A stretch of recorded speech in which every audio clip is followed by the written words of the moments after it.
Among Alice's things was a book, The Creator's Dilemma, by a Dr. Emil Hartman. Seeing the book brought back my fight with Alice. I didn't like it, and I didn't like the guy's smug face on the cover either.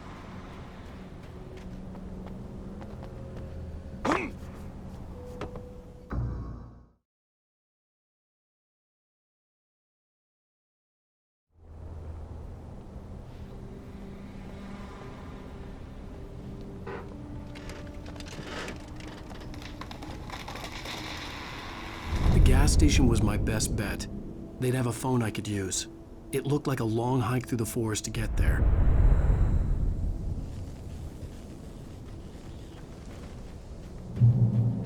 Damn.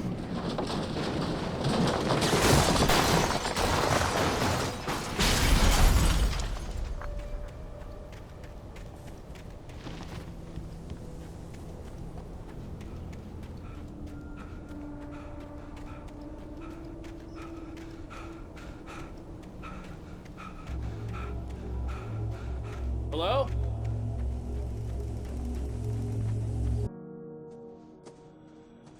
Hello? Is someone there?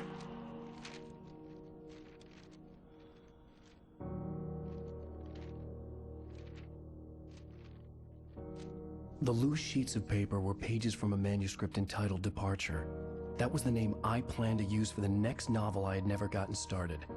I was named the author. I hadn't written it. I couldn't remember writing it.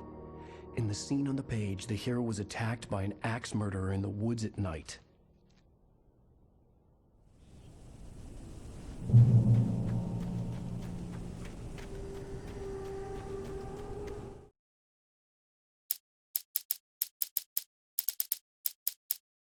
Departure by Alan Wake.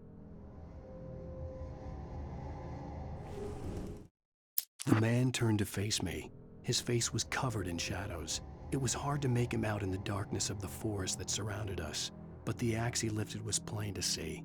It glistened with the blood of his victim. He grinned madly.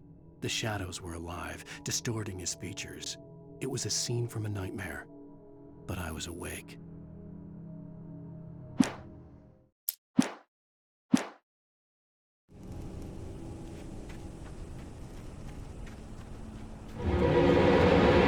Anybody there? Please, I've been in an accident.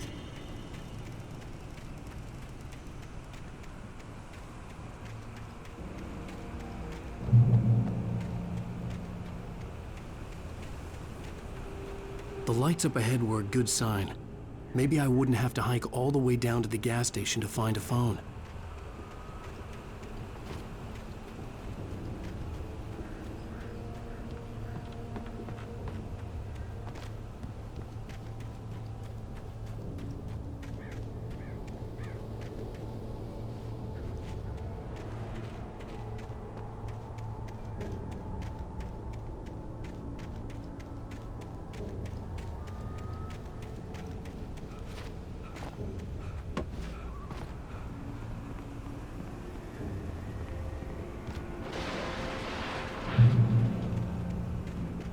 Anybody there?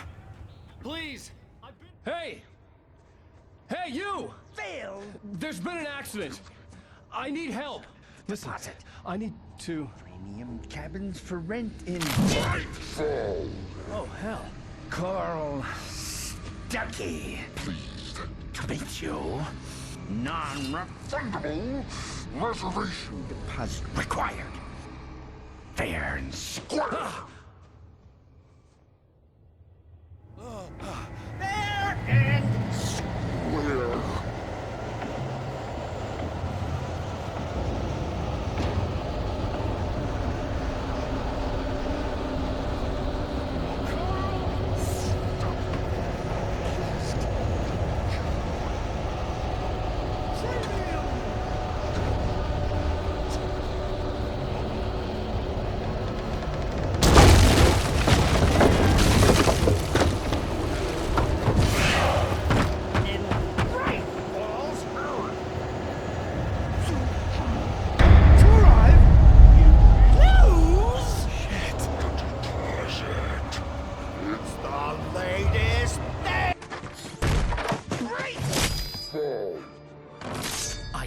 figure a way out of this.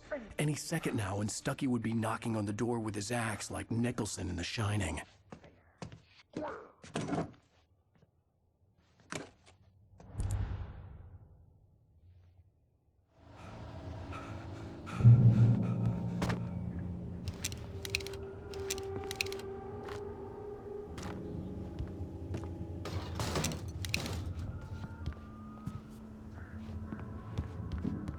During your trying, it's the latest Yes. in Bright Falls Sheriff Station. Only Roman. Hello? Hello? One. This is bad.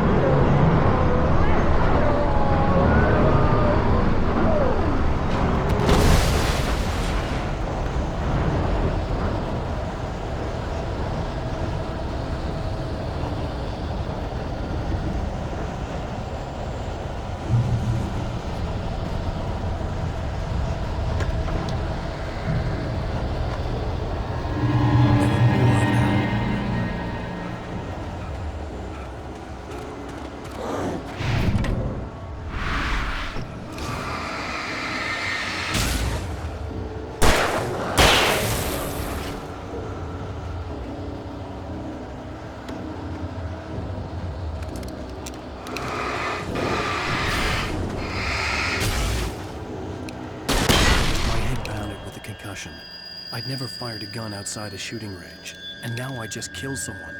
Or something. There were no bodies. They just disappeared. If I was dreaming, it felt real enough to make me sick.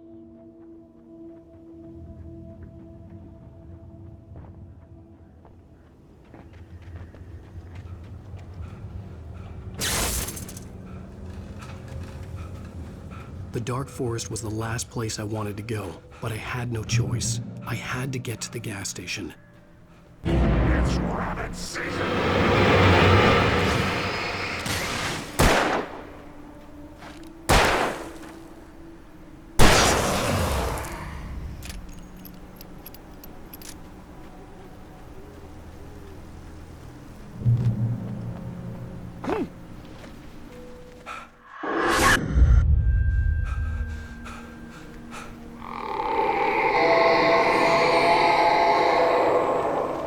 What the hell was that? When I saw the river below, something uncoiled itself inside my head. I realized that I'd have to find a way across. I didn't even want to look at the water.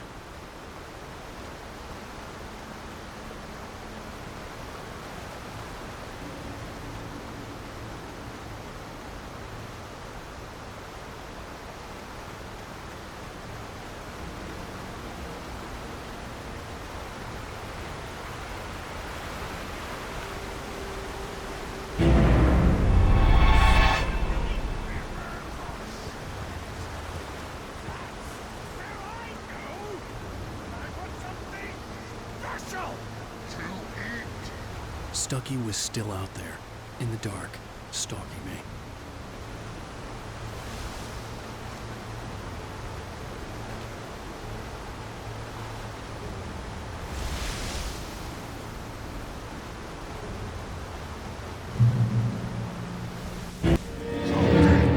Is our hazardous occupation.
The staircase was broken.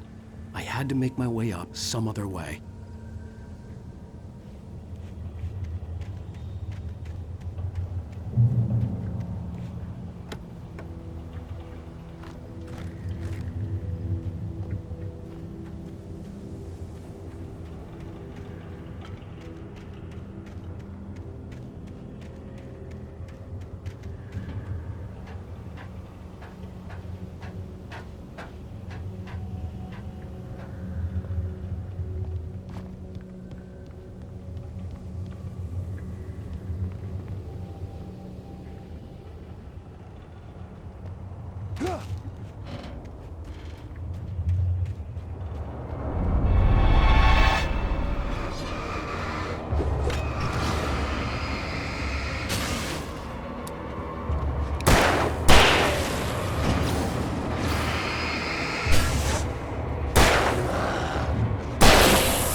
I heard them before I saw them, swooping down from the sky and screeching as they came. I spun around just as the cloud was upon me. For an instant, I stared into 100 dead eyes, black pearls glittering in the darkness. I raised the flashlight and the swarm exploded like fireworks. Feathers burned, turned into ash. I couldn't hear my scream above theirs.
Well, I was just outside for a breath of fresh air, and what a night.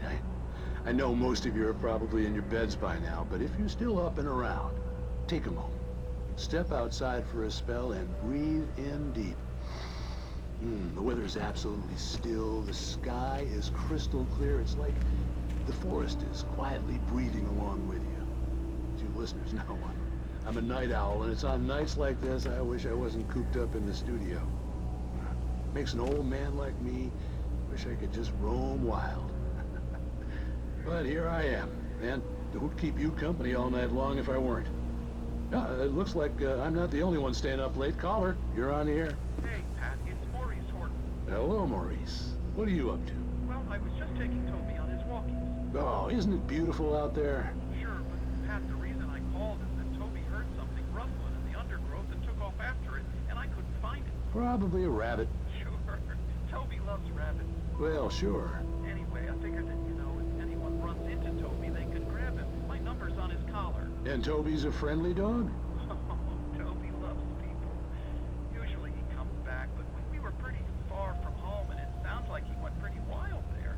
Great dog, but he's just too tough for his own good. Well, Maurice, it's out there now. Hope Toby comes home soon. Yeah, thanks, Pat. You have a good night now.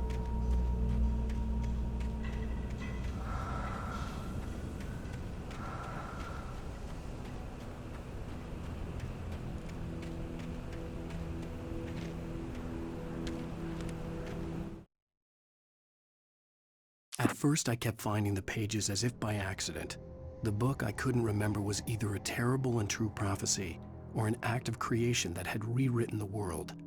I began to hunt the pages feverishly, for they held the answer to the mystery. With it, I could save myself. With it, I could save Alice.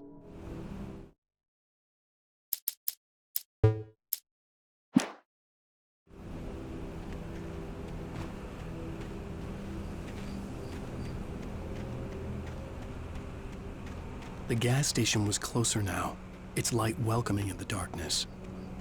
Paul makes the best sauce in the state. Belly Burster is the best with no crumbs. Monster Dog is second best. The famous dog is...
I stepped into the gas station's garage. It was dark and quiet.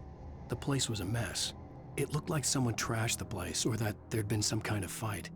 Light spilled into the room through an open door at the back, and I made my way toward it. Without any warning, I was blinded by a bright light. An old portable TV on the shelf had come alive by itself. Impossibly, I could see myself on the screen, talking like a madman.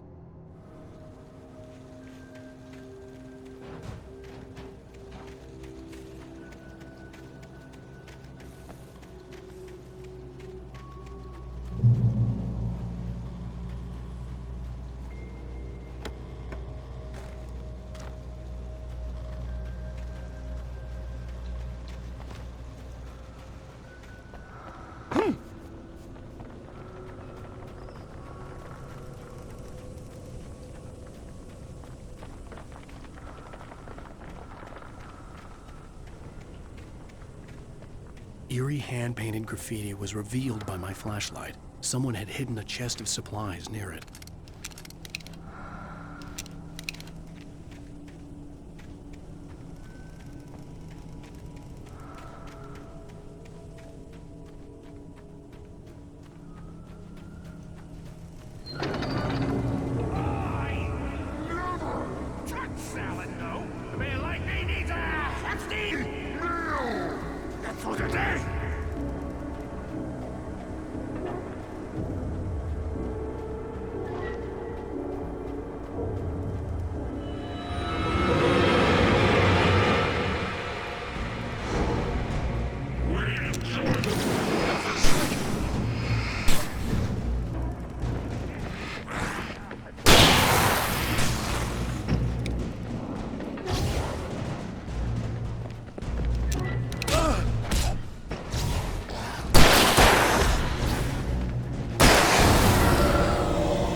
bestows immortality on those who advance it to elevate all of mankind.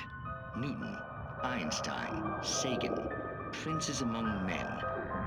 But the price for such a legacy is steep indeed. In Night Springs. Tonight's episode, a quantum suicide. If our lives are already written, it would take a courageous man to change the script. Having called a press conference, Dr. Barclay Colvin is about to demonstrate that very courage. Ladies and gentlemen of the press, I am Dr. Barclay Colvin, and I'm glad so many of you could join me here at the Moorcock Institute. Tonight, I'm going to give a practical demonstration of the many worlds interpretation. As you can see, this is a loaded 9mm pistol. It shall be part of a thought experiment. And now, a real experiment, known as a quantum suicide. Did he say suicide? Is that a real gun? He's kidding, right? Please, stay calm. There is no risk. Observe what occurs when I place the weapon against my own forehead. Now, you might think this round is merely a dud. Not so. Observe the flower pot. And yet, I myself cannot be harmed with this gun. With each pull of the trigger, two new realities branch off. One in which the weapon didn't fire, and one where it did. With my machine here, I have ensured that this reality is always the former. I have bestowed upon myself quantum immortality. Under no circumstances can this gun kill me. So wait. What you're saying is that every time you pull the trigger, in another reality, you die? Yes, of course, but that's completely trivial. There's an infinite number of things that could happen at any moment, and they always do happen somewhere. The point is, this one thing did not happen here. You're insane, Colvin. Insane? Insane? Hey, was this thing supposed to be plugged in? I stumbled on it. You fools! Gaze upon quantum immortality.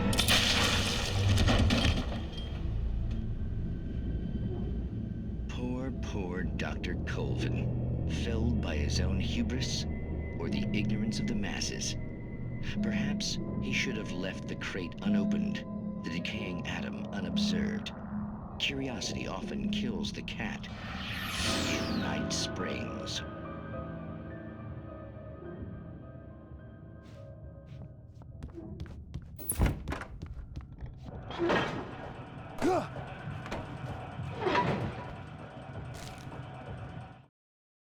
The cabin on Cauldron Lake? She asked. The sheriff looked at me suspiciously. The early morning light flooded through the office windows. I would probably never have gotten out of the woods alive without her help, but I couldn't tell her the truth of what I'd faced the previous night. She'd think I was lying or crazy. She'd lock me up, and she wouldn't help me find Alice.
Patience!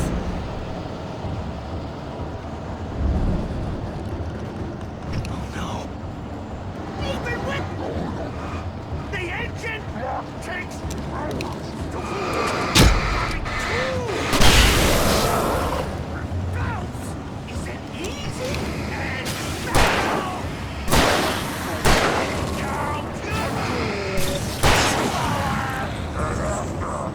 this place too got inside the engine is destroyed and returned!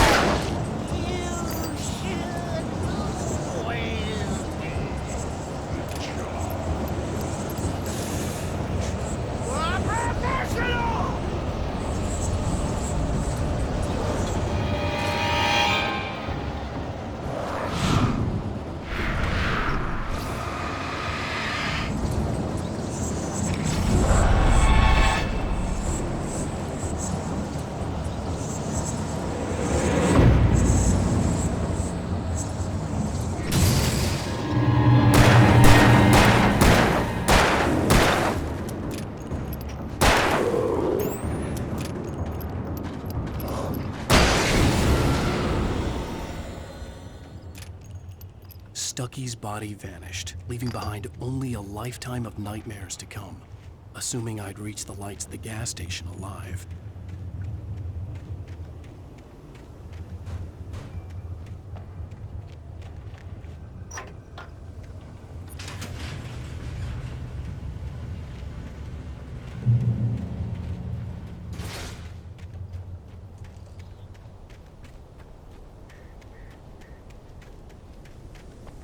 I recognized the parade float I had seen in Bright Falls when I first arrived with Alice.